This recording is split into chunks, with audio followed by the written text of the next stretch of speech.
오늘 말씀을 읽는 중에 여러분 어떠셨습니까? 오늘 역대상 오늘부터 묵상을 하게 되는데요.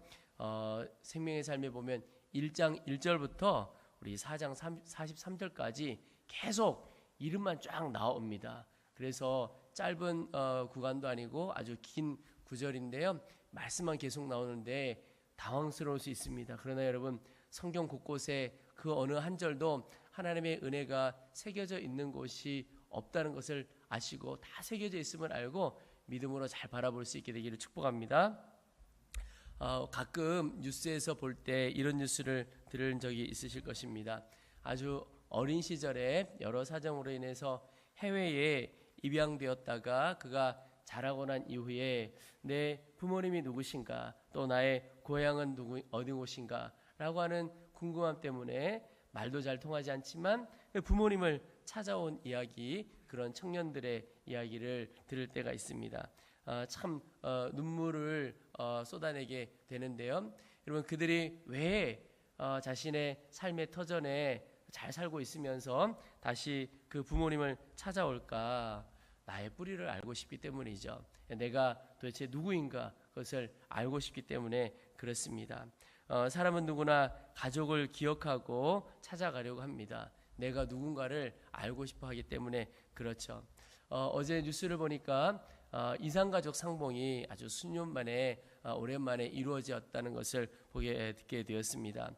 참 많은 아픈 사연이 있더라고요. 보니까 전쟁통에 여러 가지 사정으로 인해서 4살 때 어머니와 헤어져서 68년이 지나고 72세가 된 아들이 이제 90세가 넘으신 노모 어머니를 만난 그런 사연도 있고, 전쟁통에 잠깐 한 2-3달 피난 갔다 오면 될 줄로 알고 친척 집에 맡겼다가 그만 다 헤어져 버린 딸들과 어머니의 사정, 그리고 아내와 남편이 헤어졌는데 아내가 임신한 것을 모르고 그냥 헤어졌습니다. 그러는 세월이 지나서 모른 채 살아오다가 딸이 있다는 것을 이번에 알게 돼서 평생 처음으로 아버지와 딸이 서로 만나게 된 그런 부녀의 이야기. 뉴스를 보는데도 참 마음이 울컥하고 눈물이 나더라고요. 왜 그렇게 서로 만나려고 할까? 이 가족을 통해서 내가 누구인가를 알아가고 싶기 때문에 그렇습니다.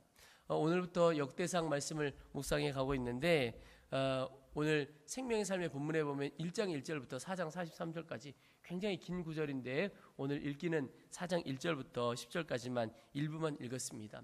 보시면 다 족보입니다. 성경에 보면 이렇게 사람의 이름이 나오는 본문들이 몇 군데가 있는데 특별히 오늘 본문 참 긴 구절이죠. 근데 오늘 보시면 아담으로부터 시작해서 오늘 본문에 읽은 데까지 보면 유다 자손들까지 쫙 이어져 나옵니다.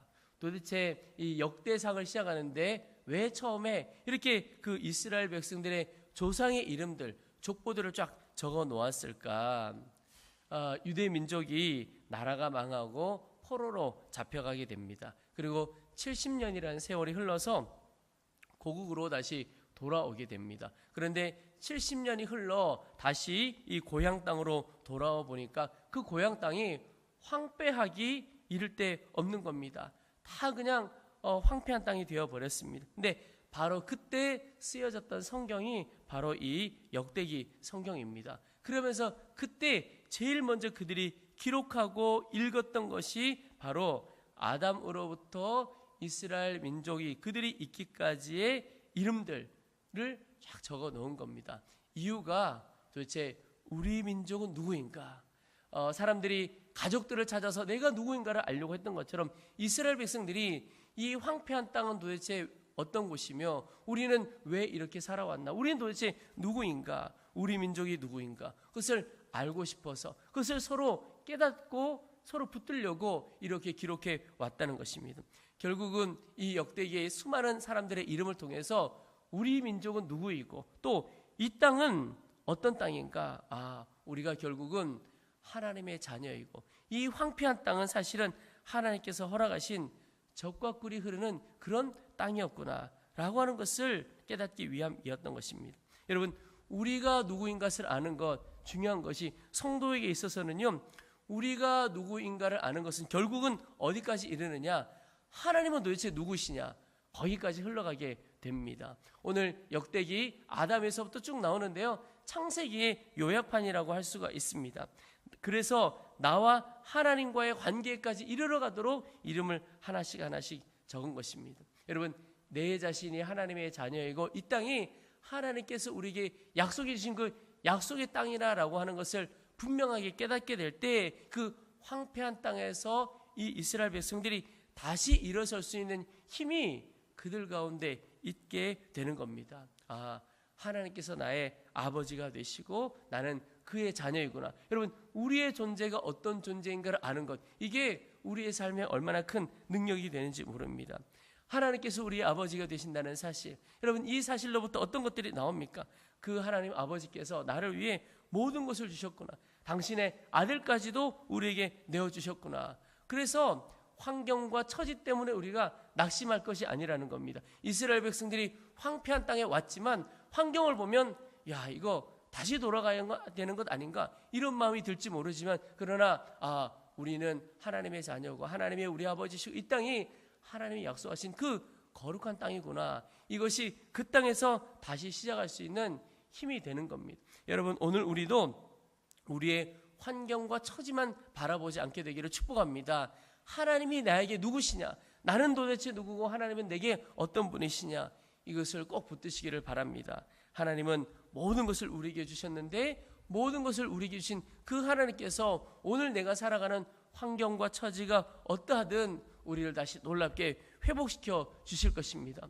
오늘 본문에 쫙 읽어가다 보면 수없이 많은 사람들이 나오지만 조금 단락을 나누어 보다 보면 보게 되는 것이 이 족보의 많은 사람들의 이름의 중심에 다윗이 나옵니다. 그리고 솔로몬이 나오는 것을 볼 수가 있습니다. 여러분, 다윗과 솔로몬이 어떤 사람들입니까? 이스라엘 백성들이 나라가 망하고 포로로 잡혀갔다가 돌아온 사람들 입장에서 볼 때 다윗의 시대, 솔로몬의 시대는 그 이스라엘 백성들의 황금기였습니다. 우리나라, 우리 민족의 가장 좋았던 시기가 언제냐? 바로 다윗 왕, 솔로몬 왕의 시기라고 하는 겁니다. 왜 그 시기를 이 많은 사람들 이름의 족보의 중심에 놓았을까? 이유는 한 가지입니다. 지금 우리가 이 황폐한 땅에 왔지만 다시 그런 날이 오기를 마음에 소망하는 것입니다. 그들이 소망하는 것이 하나님, 이 땅에 다시 한번 제2의 다윗 왕 때와 같은 시대, 제2의 솔로몬의 시대와 같은 때를 우리에게 주시면 좋겠습니다. 그 마음이 그들 가운데 있었던 것이죠. 여러분, 주님께서 그들을 그렇게 해주시려고 믿는 것이죠. 여러분, 오늘 우리도 마찬가지입니다. 황폐한 땅에 돌아왔던 그들이 솔로몬과 다윗의 때를 갈망하고 주 앞에 나갔던 것처럼, 여러분, 오늘 우리의 삶에도 하나님께서 역사하신 그때를 사모하게 되기를 바랍니다. 여러분, 우리가 우리 이전의 삶을 돌아볼 때 내 삶에 다윗의 시대가 혹시 있었습니까? 내 삶에 솔로몬의 시대가 있었습니까? 다 잊고 살아가는 것은 아닌가? 어떤 분들, 예전에 정말 내가 열심으로 신앙생활했고 하나님을 믿는 믿음이 대단했고, 그런데 그때와는 다르게 살아가는 것 같다. 그렇다면 여러분, 다시 한번 하나님께서 우리의 삶에 그와 같은 시대를, 또 그 시대보다 더 놀라운 시대를 허락해 주실 것이라는 믿음을 갖고 주 앞에 나아가 보시기 바랍니다. 주님께서 회복의 주님이십니다. 이스라엘 백성들이 다윗과 솔로몬을 기억하면서 그날을 다시 소망하게 되고 그 황폐한 땅에서 새로 힘을 얻게 된 것입니다. 여러분, 혹시 내 삶에도 그런 날이 있었다면 주님, 그런 날을 다시 한번 회복시켜 주시고 그날보다 더 놀라운 날을 주십시오. 또 돌이켜볼 때 내게 그런 날이 없었던 것 같다. 그렇다면 하나님, 이제 내 삶에 정말 다윗과 솔로몬의 시대와 같은 하나님의 역사로 가득한 시대를 제게 허락해 주십시오. 그런 마음을 갖고 기도해 보시기 바랍니다. 제가 예전에 신앙생활을 해갈 때 그럴 때가 있었습니다. 예전에 청년 때로 돌아가고 싶다, 그런 마음을 가진 적이 있었습니다. 왜냐하면 제가 20대에 청년 때의 신앙생활 할 때를 돌이켜보니까 정말 순수하게 주님을 참 사랑했던 것 같습니다. 주님 한 분이면 정말 충분했던 것 같아요. 염려도 없고 걱정도 없고 그저 하나님께서 우리의 삶에 또 우리 청년 공동체 가운데 어떻게 역사하실까? 그것을 기도하고 사모하고 갈망하고 그리고 그런 소망을 갖고 때로는 선후배가 모여서 밤새 하나님의 역사에 대해서 우리가 어떻게 살아야 될까? 그런 걸 나누기도 하고 그랬습니다. 예배가 기쁨이고 감격이었고 염려와 근심이 없었고 오직 주님을 향한 갈망이 많았습니다. 그런데 10년이 지나고 15년이 지나가면서 제가 느껴지는 게 세상을 너무 많이 알게 된 겁니다. 여러분, 세상을 별로 잘 모를 때가 훨씬 낫습니다. 세상을 알아가니까 어떤 일이 벌어지느냐? 많은 일이 계산이 되어지는 겁니다. 옛날에 청년 때는 잘 모르니까 그냥 믿음이 충만했어요. 다 될 줄로 알고 다 믿어지고. 근데 세상을 알아가기 시작하면서 안 되는 것들도 많아 보이고 이게 불가능한 일들도 많아 보이고 돈이 있어야 돼. 뭐 이런 생각하게 되는 것 같고 점점 변해지는 겁니다. 세상을 알아가면 알아갈수록 염려가 더 많아지고 근심도 많아지고 두려움도 많아지는 겁니다. 그때 예전의 신앙을 회복했으면 좋겠다. 청년의 때 그 염려와 근심이 없었던 주님께 모든 것을 맡겼던 그때로 돌아갔으면 좋겠다. 그런 마음을 가졌던 기억이 납니다. 여러분, 오늘 우리에게 혹 기억에 남는 그런 시대가 있다면 하나님 다시 그때를 회복시켜 주옵소서. 많이들 이야기하죠. 신앙의 첫사랑을 회복했으면 좋겠다. 여러분, 오늘 우리 안에 주님과 뜨겁게 사랑하고 주님을 섬겼던 그때를 온전히 회복할 수 있게 되기를 주의 이름으로 축원합니다. 오늘 또 말씀을 보다 보면 우리 오늘 읽었던 말씀이죠. 우리 9절 10절 보시겠습니다. 야베스는 그의 형제보다 귀중한 자라. 그의 어머니가 이름하여 이르되 야베스라 하였으니 이는 내가 수고로 낳았다 함이었더라. 야베스가 이스라엘 하나님께 아뢰어 이르되 주께서 내게 복을 주시려거든 나의 지역을 넓히시고 주의 손으로 나를 도우사 나를 환난을 벗어나 내게 근심이 없게 하옵소서 했더니 하나님이 그가 구하는 것을 허락하셨더라.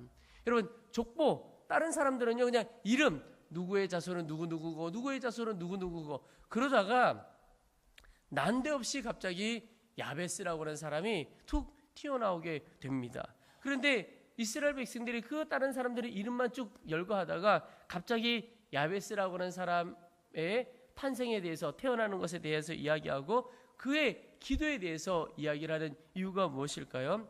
아마도 이 돌아왔던 황폐한 땅으로 다시 고국으로 돌아왔던 이스라엘 백성들 안에 야베스라고 하는 사람이 기억에 남았던 것 같습니다. 그리고 그 사람의 기도가 있었고 그리고 그 사람의 기도에 하나님께서 응답해 주셨다는 것을 이스라엘 백성이 다 알았던 것 같아요. 그러면서 그 야베스의 기도와 하나님의 응답이 우리의 것이 되었으면 좋겠습니다 라고 하는 갈망과 소망이 그들 가운데 너무나 컸습니다. 그래서 갑자기 난데없이 야베스의 이야기를 쭉 적은 겁니다. 야베스의 기도가 어떤 겁니까? 10절에 보면 주께서 내게 복을 주시려거든 나의 지역을 넓히시고 주의 손으로 나를 도우사 나로 환난을 벗어라 내게 근심이 없게 하옵소서. 황폐한 땅으로 돌아온 이스라엘 백성들의 간절한 마음의 소망과 똑같은 것입니다. 근데 그 야베스의 기도에 하나님께서 그가 구하는 것을 허락하셨더라. 하나님 야베스의 기도에 응답하셨던 것처럼 오늘 이 땅에 와 있는 우리의 기도 가운데도 주님 응답해 주십시오. 그 마음의 소원이죠. 여러분 똑같습니다. 지금 우리의 기도가 이런 기도여야 하겠고 또 이런 우리의 기도에 하나님이 야베스에게 응답해 주셨던 것처럼 오늘 우리에게도 응답해 주실 것입니다. 여러분 오늘 우리가 붙들어야 할 하나님은 우리의 간절한 기도에 응답하시는 하나님이시고 우리를 회복시켜 주시는 하나님이십니다. 여러분 삶의 형편과 처지 그것에 매여 있지 않게 되기를 축복합니다. 하나님은 그것을 넘어서서 이겨갈 수 있게 하시고 오히려 하나님의 더 큰 은혜의 역사를 경험하도록 우리를 이끌어 가시는 주님이십니다. 우리를 회복시키시고 오히려 더 크게 역사하시는 그 주님을 더 바라보는 귀한 하루 되시기를 주의 이름으로 축원합니다. 우리 이제 말씀을 붙들고 기도하겠습니다. 먼저는 하나님 우리 가운데 우리를 회복해 주실 주님을 더 바라볼 수 있도록 도와주옵소서. 환경과 처지에 매여서 낙심하는 자가 되어지지 않고 모든 것을 회복시켜 주시는 그 하나님을 더욱 바라보도록 도와주옵소서. 특별히 신앙의 첫사랑, 신앙의 그 열정, 그 믿음 다시 한번 회복시켜 주시기를 원합니다. 또한 야베스에게 응답해 주셨던 것처럼 오늘 우리 가운데도 응답해 주시는 하나님을 더욱 바라보며 나아가도록 도와주옵소서. 담대히 기도하는 자가 되어지도록 도와주옵소서. 우리 주님의 이름을 한번 부르고 함께 간절한 마음으로 기도하겠습니다.